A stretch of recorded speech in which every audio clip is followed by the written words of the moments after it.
Hello and welcome to our video summary of The Wife of Bath's Tale.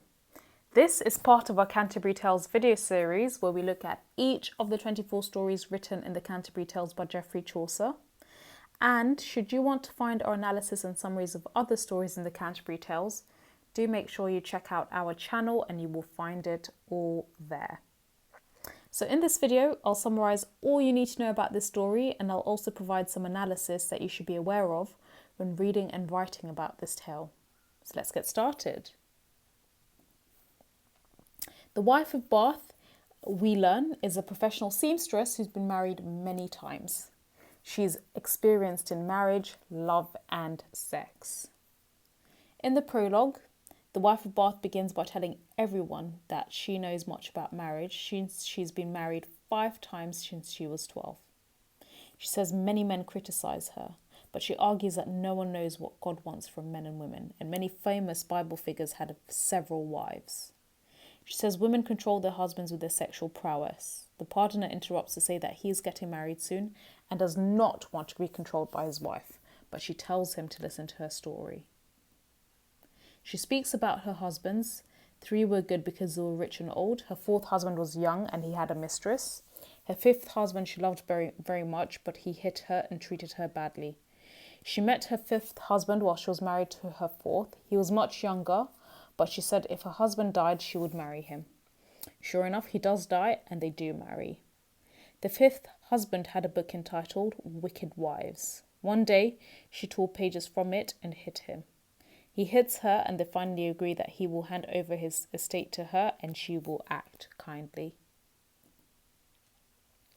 The Wife of Bath's tale takes place in Britain in the age of King Arthur. According to her story, one day a knight happens across a young lady and rapes her. He is to be put to death, but Arthur's queen asks to give him 1 chance.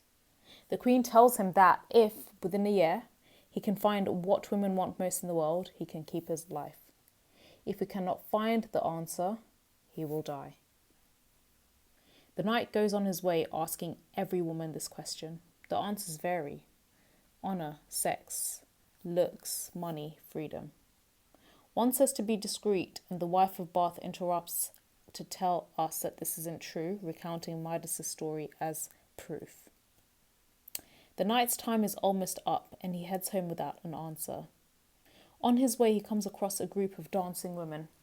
He approaches, but the group suddenly disappears, and only one ugly old woman stands there. The knight explains his problem to her, and she says that she can help, but he must pledge to be with her always, and he agrees.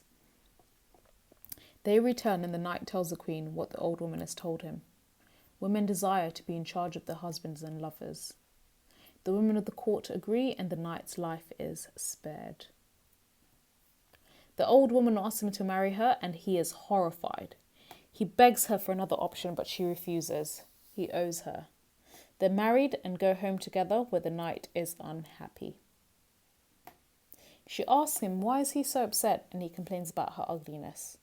She asks him if he would rather she be ugly but good, or loyal and beautiful but unfaithful. And he replies that he will leave it to her to choose. The knight's answer, giving her the freedom and power she wanted, allows her to become beautiful and good, and they live a long and happy marriage. Now, the lesson of the Wife of Bath's tale seems to be that women should always be obeyed by their husbands. But, whilst many things are unsafe and unjust for women at the time, the girl the knight raped was merely walking along, for example. There's also some power given to them. The queen is the one, for example, who decides the knight's fate. He must get his answer, the thing that will save his life, through women as well, and it's also women that do save the knight. So that's all for this video. If you found it useful, do give us a thumbs up, and please subscribe to our channel for more videos and free worksheets. Thank you so much for listening. I hope you enjoyed.